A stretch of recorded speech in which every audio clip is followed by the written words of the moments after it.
Hello my dear children, welcome to our science class. So in the last class we have discussed about the processing of fiber into wool. So next topic is the silk. Okay.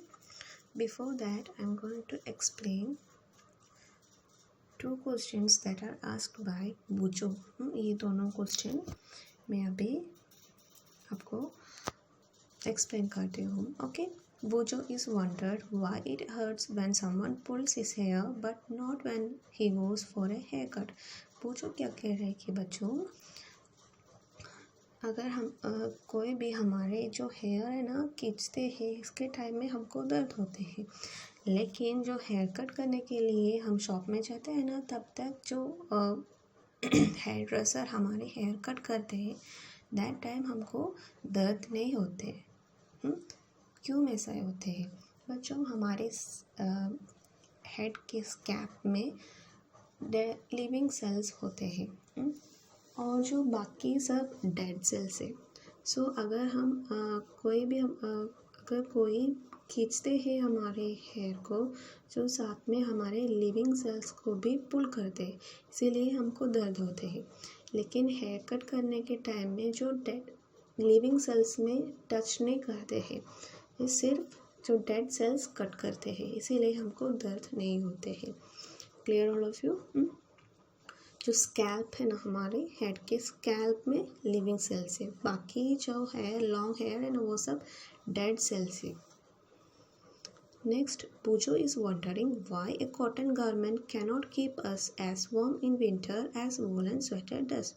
जो sweater woollen sweaters हमको गर्म देते हैं ना, जो हमारे body को heat देते हैं, लेकिन कॉटन की ड्रेसेस ऐसे काम नहीं करते हैं. क्योंकि जो कॉटन गारमेंट जो कॉटन की कपड़ा है ना बहुत पतला है, तो इसमें एयर ट्रैप नहीं हो जाते हैं. जो एयर पास करते हैं, जो हमारे बॉडी की हीट है ना, जो हीट बाहर पास करते हैं, बाहर जो निकलते हैं हमारे बॉडी से हीट सब, क्योंकि जो पतले हैं.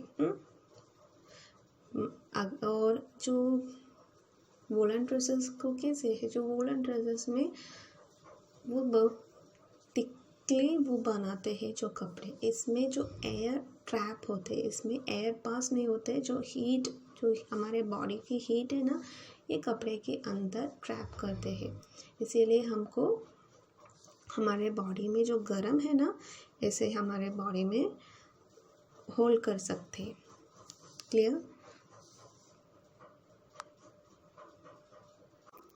नेक्स्ट एक्टिविटी 3.4 है, इसमें इतना इम्पोर्टेंस नहीं है बच्चों, so we are skipping that. Next, silk.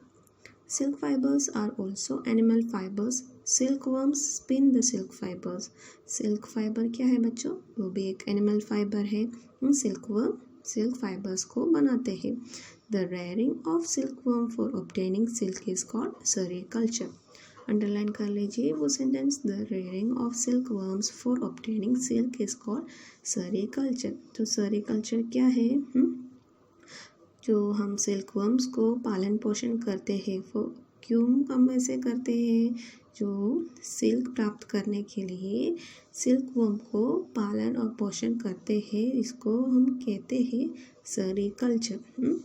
Find out from your mother, aunt and grandmother the different kinds of silk sarees they have. Listed the kinds of silk जो आपकी mummy के पास है, दादी और सबके पास सिल्क की साड़ीज़ होती है. सो अलग अलग सिल्क की साड़ीज़ है, वो सब आप ऑब्जर्व करना है कैसे दिख रही है वो सब. Okay. Before we discuss the process of obtaining silk, it is necessary to know that interesting life history of silk moth. जो हमको सिल्क कहाँ से मिलते हैं? सिल्क वर्म से. लेकिन सिल्क वर्म कैसे वो सिल्क बनाते हैं, जो सिल्क की फाइबर कैसे एक सिल्क वर्म बनते हैं, वो एक इसकी लाइफ साइकिल है जो हम आगे डिस्कस करने वाले हैं. Life history of silk moth. Life history of silk moth.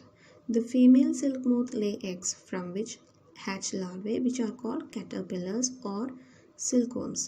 जो हियर आपको ये पिक्चर में देख सकते हैं, तो बटरफ्लाइज की जैसे, जो इसको हम बटरफ्लाइज नहीं कहते हैं, सिल्क मोथ कहते हैं। ये दोनों सिल्क मोथ है। ये मेल सिल्क मोथ है, ये फीमेल सिल्क मोथ है। जो कौन एग्स डालते हैं, उस फीमेल सिल्कवर्म एग डालते हैं और ये एग से ये कैटरपिलर बाहर आते हैं। दिस इज द कैटरपिलर और सिल्कवर्म्स। इसको कैटरपिलर भी कहते हैं, सिल्कवर्म भी कह सकते हैं। They grow in size, and when the caterpillar is ready to enter the next stage of its life history called pupa, और इसके बाद जो सिल्कवर्म नेक्स्ट स्टेज में क्या कहते, नेक्स्ट स्टेज क्या है सिल्कवर्म की, next stage is pupa stage. We'll show that stage also. This is the pupa stage. First stage क्या है, जो फीमेल मोथ एग्स डालते हैं, इस एक कैटरपिलर बाहर आते हैं। जो इसके बाद जो pupa, next stage is pupa. It first weaves a net to hold itself. जो प्यूपा स्टेज में वो क्या करते हैं, प्यूपा स्टेज में आने के लिए जो कैटरपिलर है ना, अपनी सुरक्षा करने के लिए, जो इसको इसके अंदर, जो प्यूपे के अंदर रहने के लिए वो क्या करते हैं, एक फाइबर्स के जैसा वो बुनाते हैं। Then it swings its head from the side to side in the form of figure 8। जो 8 फिगर है ना, नंबर 8, जो नंबर 8 के जैसे इसके हेड से जो सारे मूवमेंट्स करते हैं। During these movements of the head, the caterpillar secretes fiber made of protein which hardens on exposure to air and becomes silk fiber. तो कैटरपिलर्स क्या कहते हैं, कैटरपिलर्स जो सेक्रेट करते हैं, रिलीज करते हैं, क्या रिलीज करते हैं, प्रोटीन्स। जो प्रोटीन्स रिलीज करते हैं ना, जो ये एयर में कांटेक्ट करने के बाद जो सिल्क फाइबर बनते हैं, जो वो क्या करते हैं, एक्चुअली सिल्क फाइबर्स बनाते हैं।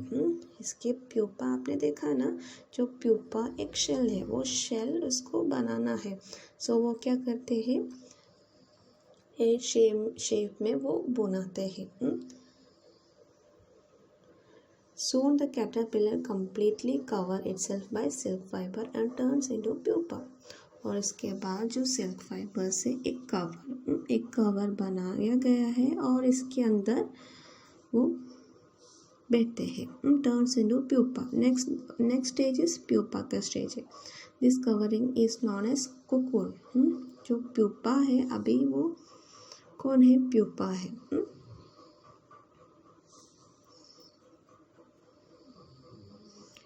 This stage is pupa stage.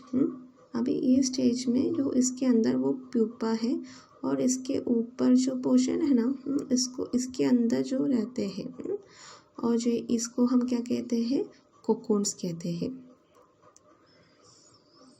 This covering is known as cocoon. जो कवर है ना, इसको हम कोकून कहते हैं। The further development of pupa into moth continues inside the cocoon.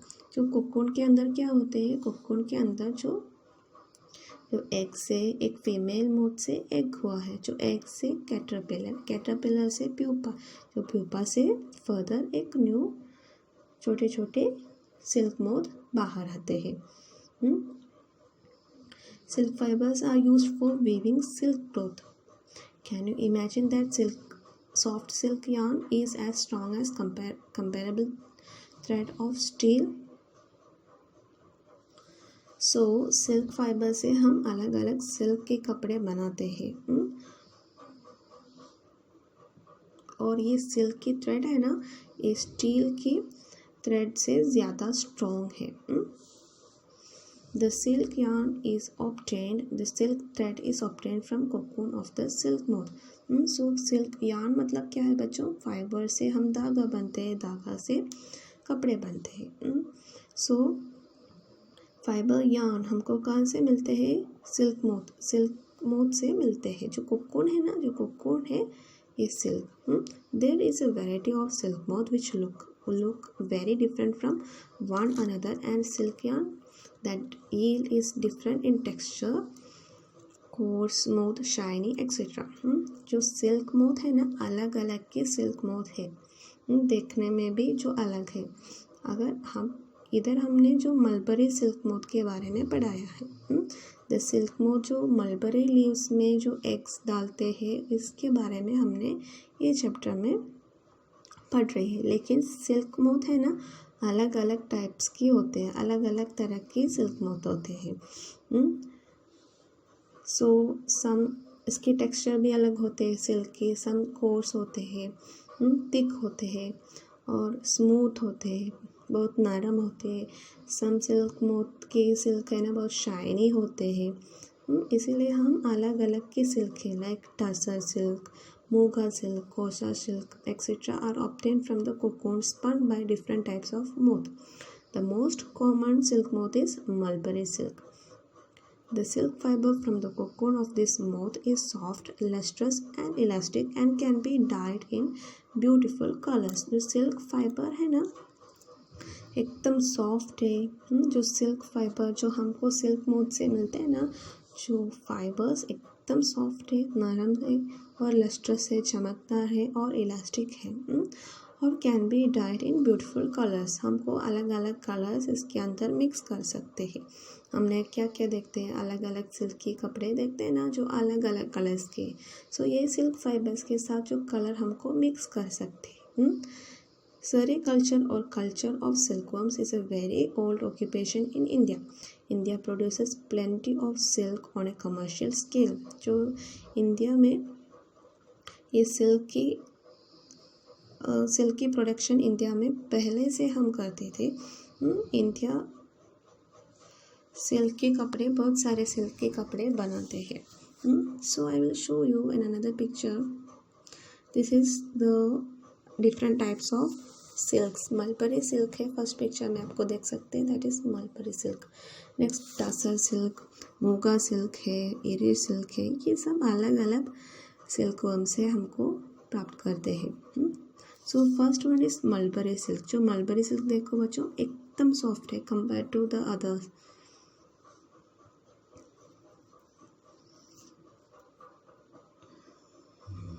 Activity 3.5, 3.6, 3.7 जो इतना इम्पोर्टेंट एक्टिविटीज़ नहीं है, इसीलिए मैं डायरेक्ट जो नीचे बॉक्स है ना इसमें जाते हैं।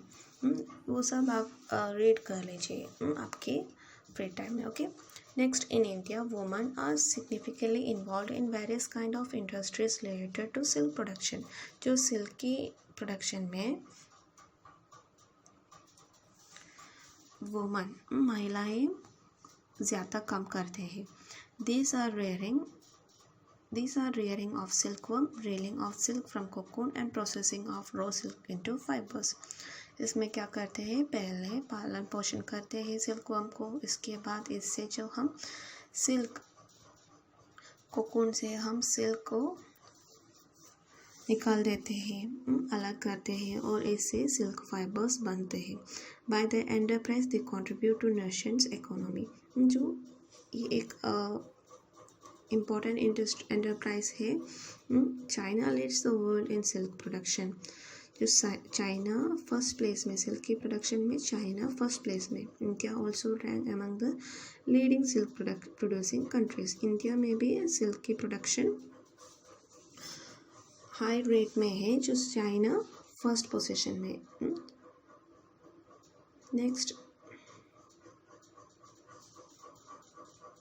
page number 30. From cocoon to silk. For obtaining silk, moths are reared and their cocoons are collected to get silk thread. So silk thread जो silk की fibers obtain करने के लिए हम silk moth है ना, जो moth को पालन पोषण करते हैं to get the silk thread. So rearing silkworm. First step is rearing silkworms. A female silk moth lay hundreds of eggs at a time. जो एक female silk worm at a time 100 के ऊपर जो एग्स डालते हैं। The eggs are stored carefully on strip of cloth और paper and sold to silk worm farmers. इसके बाद जो अंडे है ना एकदम केयरफुली ध्यान से जो कलेक्ट करते हैं कोई भी कपड़े में या पेपर के अंदर, जो केयरफुली हम स्टोर करते हैं। इसके बाद क्या होते हैं, जो फर्स्ट पिक्चर देखिए बच्चों, फीमेल सिल्कवर्म क्या करते हैं, जो एग्स डालते हैं द फार्मर्स, और इसके बाद जो सिल्कवर्म की फार्मर्स है ना, इसको देते हैं। The farmers keep the eggs under hygiene condition and under suitable condition of temperature and humidity. ये टेम्परेचर और ये ह्यूमिडिटी में जो ये एग्स को है ना एकदम सूटेबल कंडीशन में रखते हैं। The eggs are warmed to a suitable temperature for the larvae to hatch from the eggs. So ये eggs की ग्रोथ के लिए जो कुछ वार्म हीट देना है, सो ये सब टेम्परेचर ये फार्मर्स देते हैं। This is done when mulberry trees bear a fresh crops of leaves. The larvae called caterpillar or silkworm eat day and night and increase enormously in size. जो ये eggs को एकदम हाइजीनिक कंडीशन में वो रखते हैं। और ये सिल्कवर्म की रेयरिंग है ना कब करते हैं, जो मलबरी लीव्स, जो मलबरी ट्रीज की ग्रोथ, अच्छी ग्रोथ होने के टाइम में ये सिल्क मोथ की प्रोडक्शन करते हैं। क्योंकि जो सिल्क मोथ है ना, जो सिल्क मोथ क्या कहते हैं, मलबरी लीव्स को खाते हैं। जो सिल्कवर्म से वो एग से कैटरपिलर्स आते हैं, जो caterpillars eat a lot of mulberry leaves day and night. जो अभी एग से वो कैटरपिलर्स बाहर आ गए, जो कैटरपिलर्स को क्या देते हैं खाने के लिए, ये मलबरी की लीव्स देते हैं। मलबरी लीव्स इसको बहुत पसंद है, जो दिन भर रात और मॉर्निंग में और रात में जो क्या खाते हैं, जो मलबरी लीव्स खाते हैं। The larvae are kept in clean bamboo trays along with freshly chopped mulberry leaves. So अभी ये लार्वा है, अंडे से वो कैटरपिलर बाहर आके, जो कैटरपिलर को कहाँ स्टोर करते हैं, एक बैम्बू ट्रेस में। जो बैम्बू की ट्रेस होते हैं ना, ट्रे में रखते हैं। और इसके ऊपर जो बहुत सारे मलबरी लीव्स हम जो कैटरपिलर्स के ऊपर डालते हैं। सो मलबरी कैटरपिलर्स, बहुत सारे कैटरपिलर्स है। कैटरपिलर्स क्या करते हैं, जो ट्रे के अंदर बैठते हैं आराम से और सारी के सारे मलबरी लीव्स खाते हैं। After 25 to 30 days, the caterpillar stop eating and move to a tiny chamber of bamboo in the tray to spin cocoons. इसके बाद जो 25 या 30 डेज के बाद ये कैटरपिलर जब बैम्बू लीव्स मलबरी लीव्स जो खाते हैं ना, वो बंद कर दे, इसकी खाने बंद करेंगी और वो एक टाइनी चैम्बर ऑफ बैम्बू, जो बैम्बू की ट्रे है ना, इसकी एक दूसरे जगह होते हैं, इसके अंदर जाते हैं। क्यों जाते हैं, कोकून्स बुनने के लिए वो अंदर जाते हैं। स्मॉल रैक्स और ट्विग्स में be provided in the trays to which cocoons get attached. The caterpillar or the silkworm spin the cocoons inside which develops the silkworm. So caterpillar क्या करते हैं, इसको बैठने के लिए जो कोकून्स, इसके नेक्स्ट स्टेज क्या है, प्यूपा स्टेज है। सो ये प्यूपा स्टेज के लिए उसको एक कवरिंग चाहिए, है ना। सो ये कवरिंग है हमारे कोकून। सो ये एक प्रोटीन को सेक्रेट करके जो बुनाते हैं और इसके अंदर ये कैटरपिलर बैठते हैं। Processing silk. Next, a piece of cocoon is used for obtaining silk fibres. Processing of silk. A pile of cocoon is used for obtaining silk fibers. जो सिल्क फाइबर्स की प्रोडक्शन में हमको लार्ज अमाउंट में cocoons चाहिए, जो huge amount में, pile of cocoon मतलब huge amount of cocoons हमको कलेक्ट करना है। The cocoons are kept under the sun or boiled or exposed to the steam. और जो cocoons हम कलेक्ट किया है ना, तो सन की एक्सपोजर में, सनलाइट में थोड़ी देर रखना है। ये तो थोड़ी नहीं, वो सर्टेन दिन तक छोड़ना है सनलाइट में, या बॉयल करना है, या स्टीम में, भाप में भी वो छोड़ देना है। The silk fibres are separated out. जो इससे जो कोकून से सिल्क फाइबर्स अलग करते हैं. The process of taking out threads from the cocoon for use as silk is called reeling the silk. So reeling, you have to underline that sentence children. Reeling the silk मतलब क्या है, cocoon से जो threads है ना हम अलग करते हैं, इसको हम कहते हैं रीलिंग द सिल्क. तो कोकून एक आउटर कवरिंग है, जो इसके ऊपर थ्रेड्स है. जो थ्रेड्स क्या है, सिल्क, जो सिल्क के फाइबर्स है. सो हमको ये निकालना पड़ेगा है ना, जो कोकून के ऊपर से वो सिल्क को हम सेपरेट करना है. तो प्रोसेस को हम कहते हैं reeling the silk. Reeling is done in special machines which unwind the threads or fibers of silk from cocoon. जो रीलिंग करने के लिए हम मशीन को इस्तेमाल करते हैं, जो मशीन सेपरेट करते हैं. Silk fibres are then spun into silk threads which are woven into silk cloth by viewers.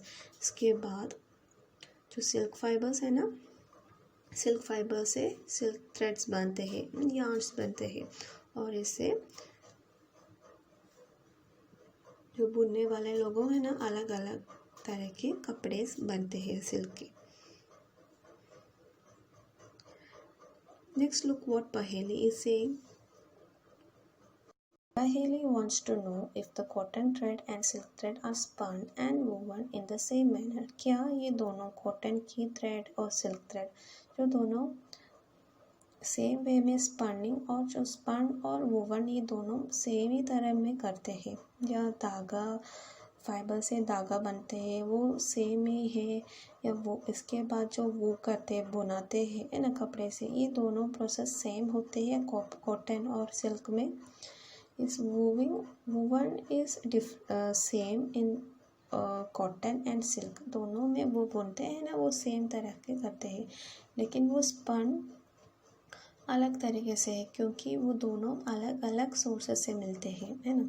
Cotton plant से मिलते हैं, सिल्कवर्म से मिलते हैं. जो वो स्पनिंग, जो हम फाइबर से वो धागा बनते हैं ना, वो अलग तरीके से होते हैं. Okay children, so this is the end of our chapter. I hope you all have understood about the processing of silk. So I will send you the question answers related to this chapter after this video. So you have to copy that it in your notebook children. So study well. Have a nice day.